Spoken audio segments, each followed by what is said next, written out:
Maybe one way to look at it is to say it's a solid pipe of concrete, a meter diameter, right around the world. I'm now at the construction site of the Huajiang Grand Canyon Bridge. This man-made marvel. This bridge is said to be the world's highest after completion this year. High in the Tibetan Plateau, more than 10,000 feet above sea level, the air is thin, the winds are sharp, and the landscape feels untouched. The Tibetan Plateau, near the border with western Nepal and the Indian state of Sikkim. Right here, beneath the silent gaze of the Himalayas, one of the world's most ambitious engineering projects began. Massive cranes loomed against the icy skyline. Convoys of trucks carried tons of concrete up winding mountain roads, and there, China dumped tons of concrete into a remote riverbed at 10,000 feet, not to block the water, but to reshape the landscape. We need to produce a lot of concrete, upwards of about 400,000 cubic yards, so it's not feasible to truck it in. What happened next stunned not only the local population, but scientists, engineers, and environmental experts across the globe. This wasn't just a dam, it was a statement. And in the chapters that follow, we'll unpack what really happened, how it was done, what it revealed.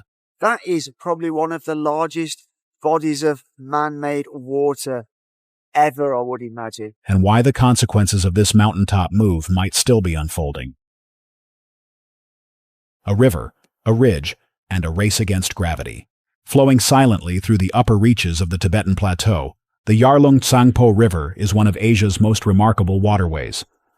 Often called the Everest of rivers, it originates near Mount Kailash in western Tibet, cutting deep through the Himalayas before curving sharply and descending into India, where it becomes the mighty Brahmaputra. It's a lifeline for millions downstream, and a mystery wrapped in sheer natural power at its source. This river is no ordinary stretch of water. Along its path lies Asia's Grand Canyon, a remote gorge of staggering depth and force, where cliffs plunge thousands of feet into fast-moving currents. Few have ever visited this place, and even fewer have studied it up close.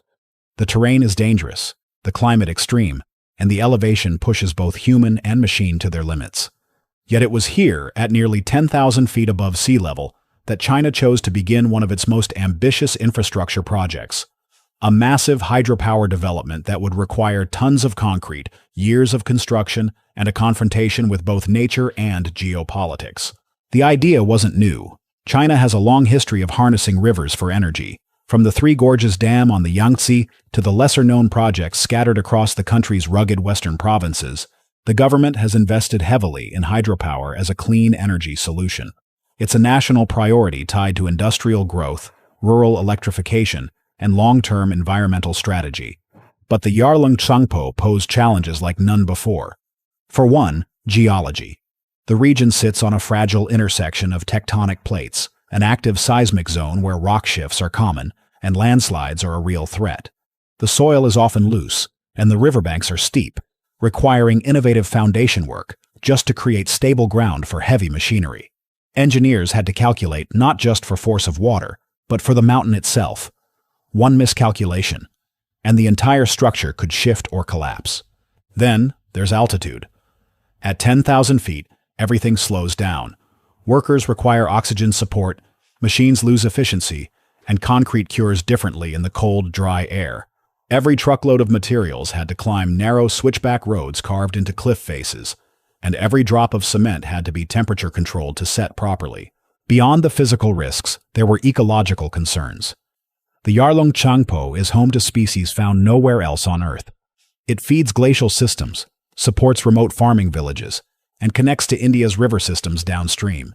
Any alteration in flow or sediment load has ripple effects far beyond Tibet's borders. Environmental experts from both within and outside China raised questions. Was this project worth the long-term risk? So why choose this location? Because in the eyes of planners, it offered unparalleled hydroelectric potential. The elevation drop at the Grand Canyon of the Yarlung Tsangpo is one of the steepest of any major river on the planet. If successfully dammed and harnessed, it could generate an enormous volume of energy, more than many lowland rivers combined. It also fits within China's push toward energy independence and green transition, especially as coal production faces scrutiny. But in chasing clean energy, China had entered a race against gravity, terrain, and time. To succeed here wasn't just a matter of pouring concrete, it meant out-engineering the Himalayas. And as the first concrete load hit the river at 10,000 feet, few could have predicted what would happen next, not even those who built it. Pouring concrete at the edge of the sky. At 10,000 feet above sea level, nothing works the way it's supposed to. Oxygen levels are low, engines labor, and even simple tasks demand a new level of precision. Yet, in the shadows of the towering Himalayas, Chinese engineers began a process so complex, it seemed to defy logic. They poured thousands of tons of concrete directly into a live mountain river. This wasn't just any construction job. The site was only accessible by narrow, winding roads carved into the mountainsides. Roads so tight, heavy machinery had to be disassembled, transported in parts, and reassembled on site. Concrete mixers were specially insulated to handle the brutal cold, and every batch was timed to set within narrow temperature windows to avoid cracking or failure. The concrete itself wasn't traditional.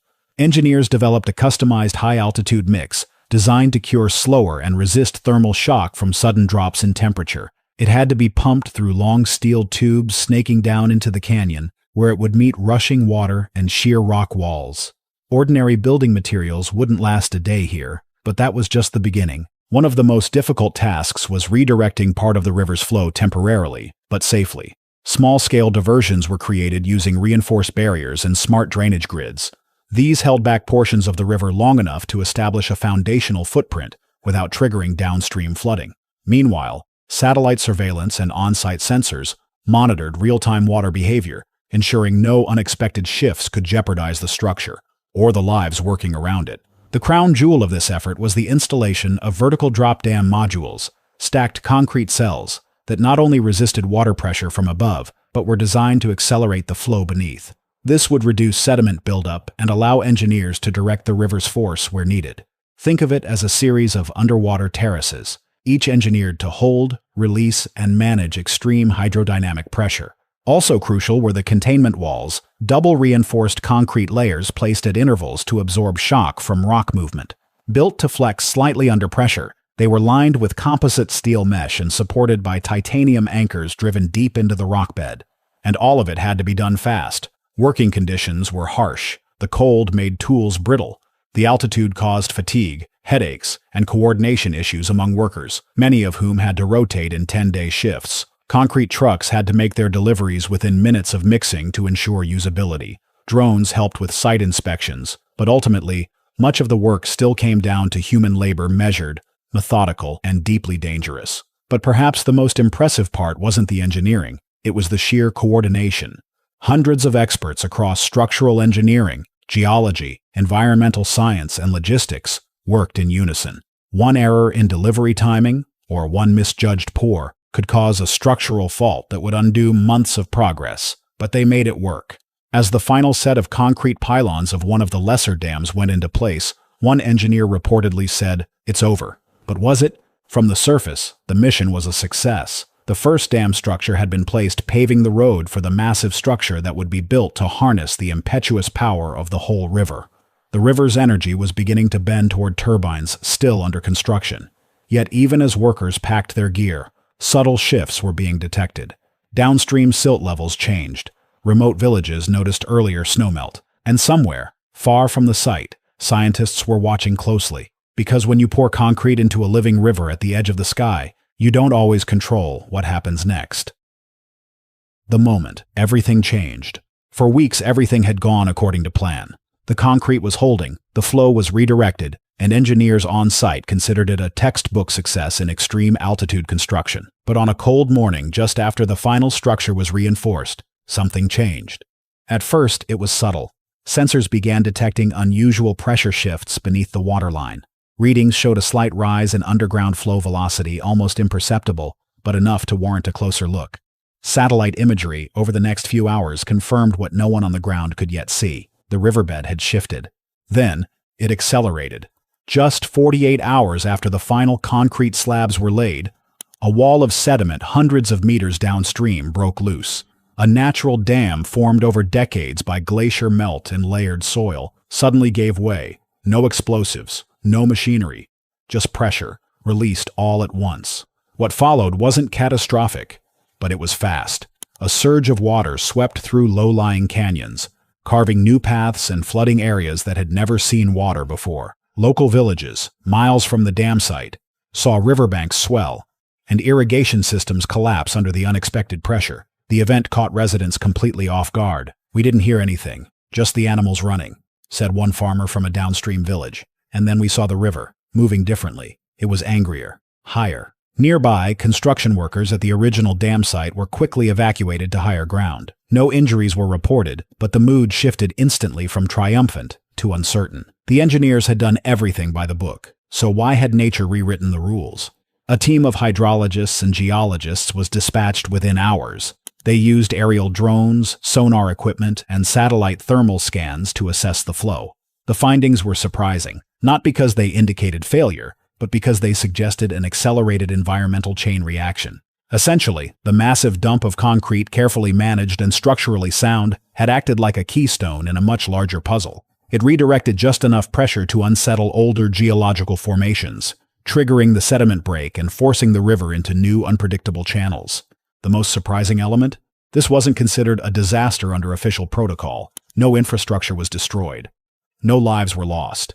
But in scientific terms, the event was significant. Satellite records captured visible differences in land temperature, plant distribution, and sediment density, all within a 72-hour period.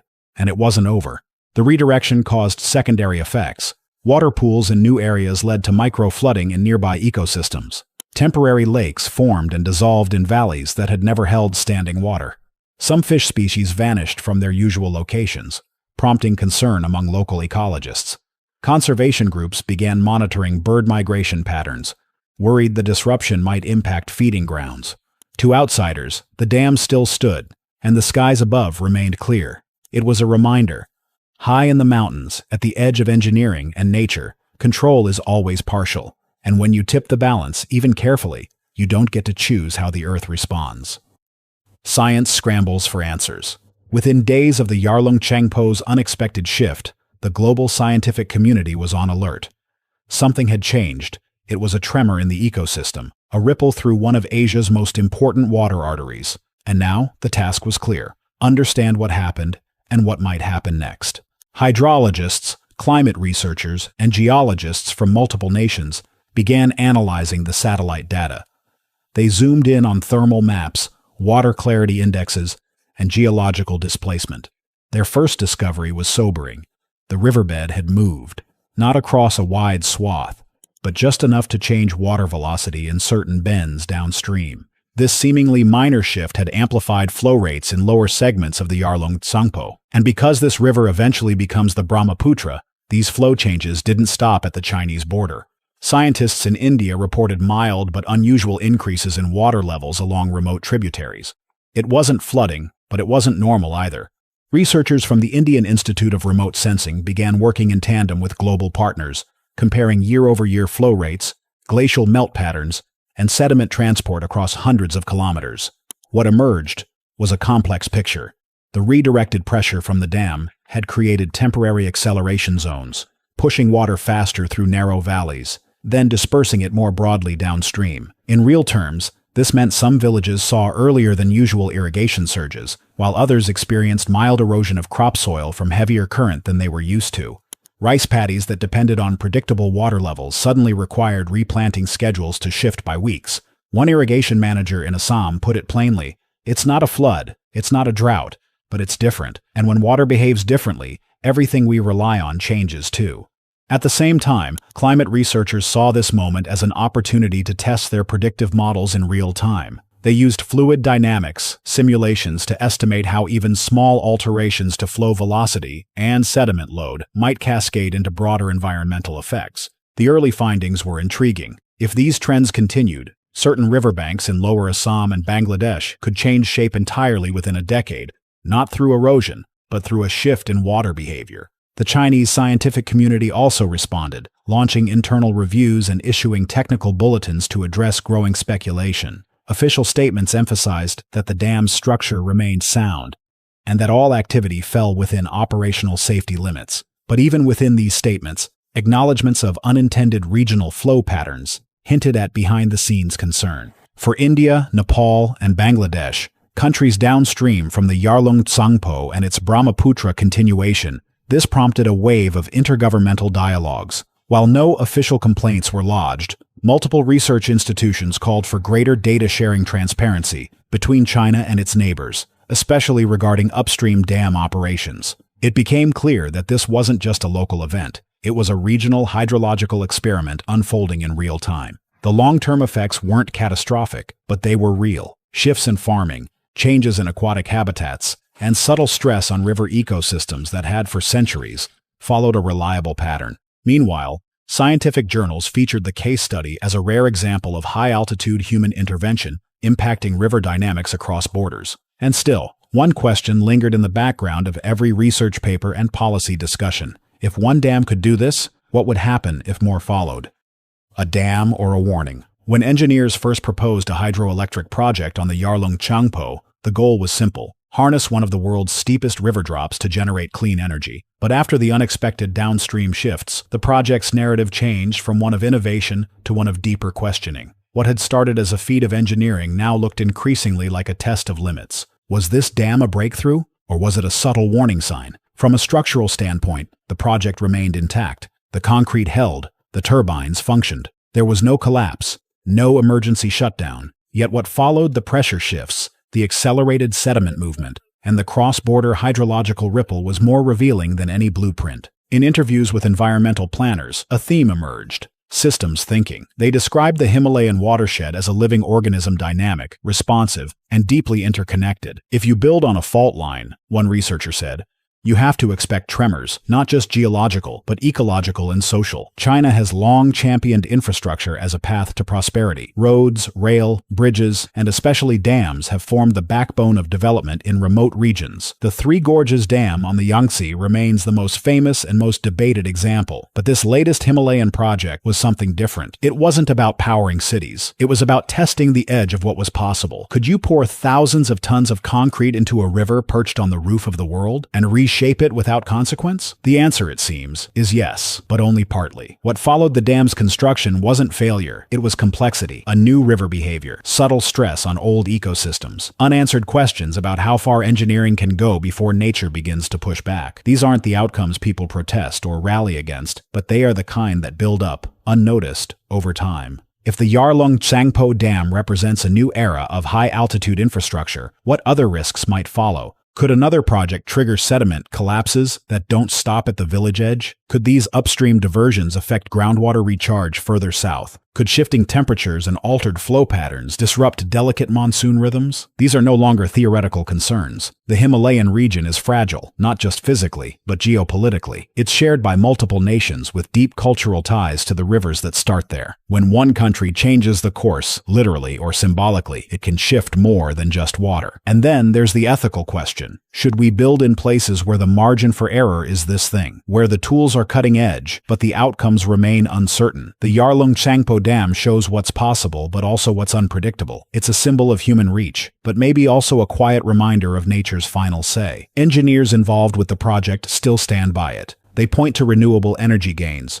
to reduced reliance on coal, to improved infrastructure in remote Tibetan regions. All of this is true and valuable. But in scientific circles, another interpretation is growing, that this dam is less of a blueprint and more of a case study, a preview of what happens when ambition meets altitude, and when nature reminds us that even the best designed systems still exist inside a larger, older one. What happens next? The dust has settled, the concrete has healed, and from a purely technical standpoint, the Yarlung Tsangpo Lesser Dam is considered operational. But the story isn't over, not for scientists, not for neighboring countries, and certainly not for those monitoring the future of megaprojects in extreme environments. As China celebrates the engineering milestone, plans are already forming for what comes next. Satellite reconnaissance and government documents hint at potential follow-up dams along adjacent sections of the river. These would be smaller in scale, but part of a broader strategy to harness Tibet's vast hydroelectric potential.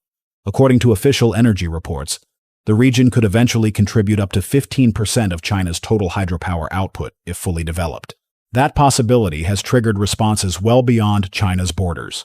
Environmental groups and civil engineering coalitions in India, Bhutan, and Nepal have called for multinational dialogue before future projects begin. Their concern isn't rooted in opposition. It's in uncertainty. They argue that what happened at 10,000 feet is a new kind of precedent, a single intervention that changed downstream water patterns across 3 countries in under a week. If one dam can do that, what might 3 or 5 do? There are also geological considerations. High-altitude construction carries risks not fully mapped in most engineering simulations. Subsurface water tables, fault line tensions, and permafrost layers react differently under stress at these elevations. A recent review from the Asian Earth Sciences Forum urged the creation of a new oversight body, a multinational team tasked with modeling and monitoring high-elevation dam projects before they're approved. It's not just scientists making these calls. Civil engineers, too, are reflecting. Some are impressed by the sheer ingenuity of what's been achieved. The logistics, the planning, the technological precision, it all came together in a place few had thought buildable. But even they admit that the long-term impacts of this altitude experiment remain largely unknown. One senior planner said it best: "We've always talked about the risks of building on sand, but in the Himalayas, you're building on time. The effects don't appear in minutes. They unfold in months or years." Meanwhile, global conversations are shifting. Development banks and infrastructure investors are asking tougher questions about climate resilience and cross-border water ethics. The World Hydrology Council has included the Yarlung Changpo case in its 2025 agenda for emerging global risk case studies. It's not framed as a failure, but as a live test of what modern engineering still cannot fully predict. And public awareness is growing too. News of the project's effects has spread through environmental networks and science publications.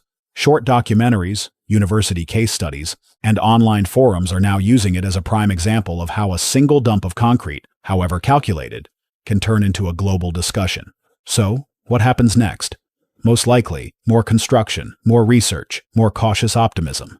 China is unlikely to scale back its infrastructure vision, but the world is watching more closely now and asking deeper questions.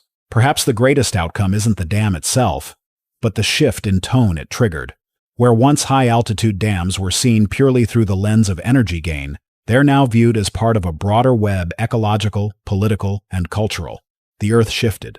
Rivers rerouted. Entire ecosystems adjusted course. What began as a project in the mountains became a case study in humility, a reminder that even the most carefully calculated interventions can ripple outward in ways we never imagined. Scientists, engineers, and neighboring nations are still working to understand what this means, not just for today, but for the decades to come. Because sometimes the most shocking results don't arrive in an instant. They unfold, they evolve, and they leave behind questions that echo long after the concrete has set. What do you think will happen when the final Yarlung Tsangpo megadam will finally be functional? Will it cause tensions among the neighboring countries over the control of water sources? Let us know your opinion in the comments, and subscribe to our channel to keep updated on new groundbreaking discoveries and technological miracles.